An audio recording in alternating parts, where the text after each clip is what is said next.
जितना चक्कर काटना हो काट लीजिए मॉडर्निटी में, लेकिन एक न एक दिन लौट के फिर इसी जगह आना होगा। नमस्कार, आप देख रहे हैं स्वराज भारत लाइव और मैं हूं आपके साथ विक्रांत। बता दें, मैं मोकामा के एक ऐसे आश्रम में मौजूद हूं जहां हर तरह के इलाज बेहद ही कम पैसों में होती है। जी हाँ, पैसे इसलिए बोल सकते हैं जहां लाखों लाख लोग गवा बैठते हैं दिल्ली बम्बई जाकर, वो इलाज बेहद ही कम रुपए में मोकामा के इस आश्रम में होते हैं। जब इस आश्रम को में आप आइएगा तो लगेगा कि हम सदियों साल पुराने पीछे चले आए हैं। तो और यहाँ मौजूद हैं यहाँ के एक पेशेंट जो यहाँ इलाज करवा कर अपने आप को संतुष्ट महसूस कर रहे हैं। हम बात करेंगे डॉक्टर राम गोपाल जी से भी और उनके पेशेंट से भी। राम गोपाल जी, सबसे पहले तो आप अपने पेशेंट के बारे में बताइए। जो ये अभी हैं दादा जो हैं, इनको बहुत ज़्यादा कुछ समस्या नहीं है। देखा जाए तो एज के अनुसार ही बहुत फिट है, अपने आप को मेंटेन रखे हुए हैं, लेकिन थोड़ा सा पेट संबंधी दिक्कत है जिससे ये काफ़ी परेशान थे। और उसके लिए ये बंगलौर जाने के लिए इनका ट्रिप बन रहा था, केरल जाने के लिए और गोवा जाने के लिए। लेकिन मतलब इनके एक आए थे, इनके एक मतलब अपने परिवार के, उन्होंने चिकित्सा लेकर के वो काफ़ी हमसे संतुष्ट हुए थे। वो समझिए कि जबरन इनको यहाँ भेजा, लेकिन जब से ये आए हैं तब इनसे पूछिए कि यहाँ के आश्रम और यहाँ का चिकित्सा कैसा लगा। सर, पहले तो आप अपना परिचय दीजिए। मेरा नाम हुआ डॉक्टर सुरेंद्र प्रसाद मंडल। रहने वाले कहाँ के हुए? हम रहने वाले हैं दल सिंह सराय के नज़दीक एक मऊ वाजिदपुर। मेरा बर्थ प्लेस हुआ, वो जन्म स्थान है। ऐसे हम आर.के. कॉलेज मधुबनी में हम 1964 में वहाँ प्रोफेसर केमिस्ट्री में प्रोफेसर थे, यहाँ ज्वाइन किए। किस व्यवस्था? केमिस्ट्री, रसायन शास्त्र। चलिए, केमिस्ट्री से सर प्रोफेसर थे मधुबनी में। और नहीं, उसके बाद हम पटना साइंस कॉलेज में, पटना साइंस कॉलेज में भी प्रोफेसर रहे आप? 4 साल हम वहाँ रहे। उसके बाद हम त्रिभुवन यूनिवर्सिटी काठमांडू में भी रहे 4 साल। चलिए सर, तो क्या परेशानी हो गई कि आप जिस तरह बता रहे हैं कि आप इतने बड़े बड़े प्रतिष्ठित कॉलेजों में जो है प्रोफेसर रहे हैं, आप तो एक से एक बड़े से बड़े डॉक्टरों को जानते थे, फिर भी जो है मोकामा ना, आप शायद कुछ अधूरा सुने। हम भारत सरकार में 97 में हम सेंट्रल वेयर हाउसिंग कॉरपोरेशन, जानते होंगे, केंद्रीय भंडारण निगम, उसके हम अध्यक्ष भी रहे हैं भारत सरकार में। हाँ। जी हाँ। रेलवे के बाद इस देश में अगर किसी के पास संपत्ति है तो Central Warehousing Corporation Madhubani, वहाँ के चेयरमैन आप रहे? वहाँ के चेयरमैन रहे। सही बताइए सर, तो आपके इर्द गिर्द आपके जानने वालों में एक से एक बिहार के बड़े बड़े डॉक्टर थे, उसके बावजूद क्या परेशानी हो गई कि आप इस आश्रम में आए? देश के नामी गामी डॉक्टर ही नहीं, मेरे सन इन लॉ जो हैं सो खुद दिल्ली में एक बहुत बड़े डॉक्टर, दिल्ली सरकार में है, मुझे कि नहीं, हमारी बेटी डॉक्टर है।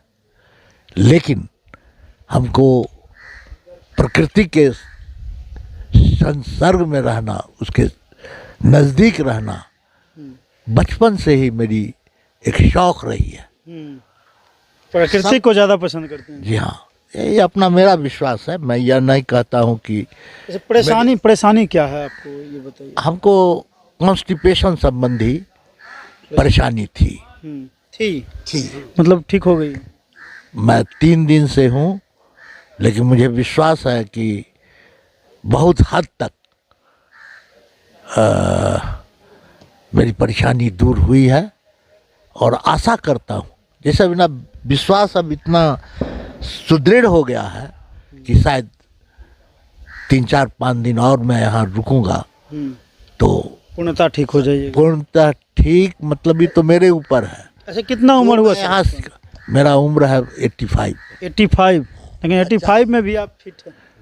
अब आप लोगों की शुभकामना है। सर से ये पूछिए कि सर, क्योंकि जैसे बताएं सर कि जिस तरह के जिस पोस्ट से सर रिटायर किए हैं या जिस तरह के मतलब सर का अपना रहन सहन रहा, तो इनको तो बड़े बड़े डॉक्टर चिंते थे। तो जब हमने जो अभी पहले बताया था, अब मोकामा आए तो सर से पूछिए कि यहाँ का आश्रम कैसा लगा, यहाँ की व्यवस्था कैसी लगी। ये बताइए सर, कैसा लगा आश्रम यहाँ का? यहाँ का आश्रम और यहाँ की जैसा कि सर ने बताया कि सर की बेटी भी डॉक्टर हैं, इनके सनलो दामाद भी जो है डॉक्टर हैं, दिल्ली में एक बड़े प्रतिष्ठित अस्पताल में है, दिल्ली गवर्नमेंट में ना, दिल्ली गवर्नमेंट में। उसके बावजूद इन्होंने ये बताया कि देश के प्रतिष्ठित डॉक्टरों से इनकी पहचान है, उसके बावजूद मौका ही नहीं है। बहुत एम्स में बहुत डॉक्टर हैं जो मेरे विद्यार्थी हैं। वाह, सोचिए कि दिल्ली एम्स में बहुत सारे विद्यार्थी हैं जो बहुत सारे डॉक्टर हैं जो इनके विद्यार्थी हैं। उसके नहीं है, पैर छू के प्रणाम करते हैं। हाँ, चलिए। और सर जो है मोकामा के आश्रम में, तो कैसे पता चला इस आश्रम में कैसे आए, ये बताइए।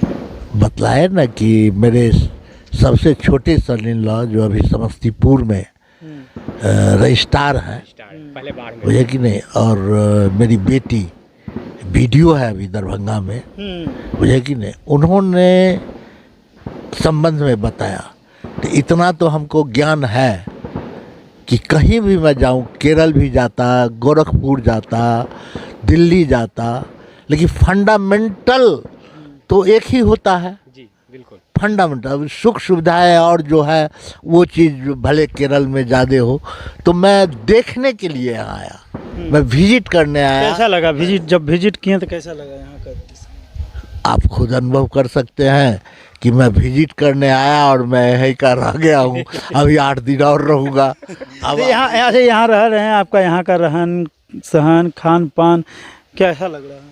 तो आप क्या अनुभव कर? परेशानी हो रही कि नहीं यहाँ? परेशानी होती तब डॉक्टर साहब मैं चला जाता। डॉक्टर साहब बोले बिना तेल का सब्जी खिलाते हैं। और पहले के जो मास्टर साहब जो है खाने के एकदम शौकीन हुआ करते थे। देखिए, मेरा तो अपना व्यक्तिगत मानना है कि स्वाद और स्वास्थ्य ये दोनों के बीच जो सामंजस्य बना लेता है वही जो है सो सफल व्यक्ति है। बिल्कुल, स्वाद और स्वास्थ्य, लेकिन इसके साथ जो सामंजस्य। लेकिन सर को देख के लग रहा है उस स्वाद के पीछे नहीं, स्वास्थ्य के पीछे ज़्यादा। मैं क्या कह रहा हूँ, मैं नहीं स्वास्थ्य के पीछे नहीं हूँ। मैंने कहा कि स्वास्थ्य भी, स्वाद भी और स्वास्थ्य भी, इसके बीच सामंजस्य बनवाना है। वो नहीं है कि मैंने कुछ दे दिए और पेट में चला गया और ये नहीं। सो नहीं, स्वाद भी एक जरूरी चीज़ है। जिस तरह स्वाद अपनी ओर घिसता है, स्वास्थ्य भी तो अपनी ओर टानता है। इसलिए मैंने क्या कहा कि दोनों के बीच संतुलन बनाना है, और मैं संतुलन बनाया हूँ। इसीलिए मैं यहाँ 3 दिन रुक गया और अभी और 4 दिन रुकूंगा, क्योंकि मुझे दिल्ली जाना है। नहीं तो मैं 8-10 दिन और रुक जाता है यहाँ। हाँ जी हाँ, काफी अच्छा लगा यहाँ का जो ये जो मनमोहक दृश्य है गंगा का इधर, और देखिए गंगा और चारों तरफ पर्यावरण, एक आश्रम जैसा कि आप पर्यावरण प्रेमी आप बोल रहे हैं कि है, तो ये सब दृश्य को किस नज़र से देखते हैं? लोगों को आप वो क्या तो देना चाहेंगे मैसेज, मतलब जैसे मोकामा वासी को कि जिस तरह मोकामा का से लोग किससे दूर है? मैं जो बोलूँगा, हाँ, जो समय है, जो ये है, वो कोई विश्वास नहीं करेंगे, है मुझे कि नहीं। अब तो अब विश्वास करना तो पब्लिक के हाथ में है सर, लेकिन आप बोल दीजिए। अब तो ऑनलाइन, देश ऑनलाइन हो गया, और भाई हम ऑफलाइन आदमी हैं, मुझे कि नहीं। तो ऑफलाइन आदमी कुछ जो बोलेगा वो ऑनलाइन वाले तो समझ नहीं सकते, मुझे कि नहीं। कर्तव्य है, आप बताइए। आप एकदम बोलिए, बेझिझक बोलिए। मैं जनता एक इतने बड़े जो है क्या आप, मैं इस पे आधा घंटा बोलूं कि एक लाइन में बोलूं? एक लाइन में सर बोल दीजिए। एक लाइन में बोलूं, हाँ। कि जितना चक्कर काटना हो काट लीजिए मॉडर्निटी में, लेकिन एक ना एक दिन लौट के फिर इसी जगह आना होगा। चलिए, एक शब्द में सर, मतलब 1 घंटा ही नहीं, अगर बोले तो पूरा जीवन का जो है चक्र एक लाइन में इन्होंने बता दिया। तो तमाम छोटी बड़ी खबरों से अवगत रहने के लिए देखते रहें स्वराज भारत लाइव। धन्यवाद।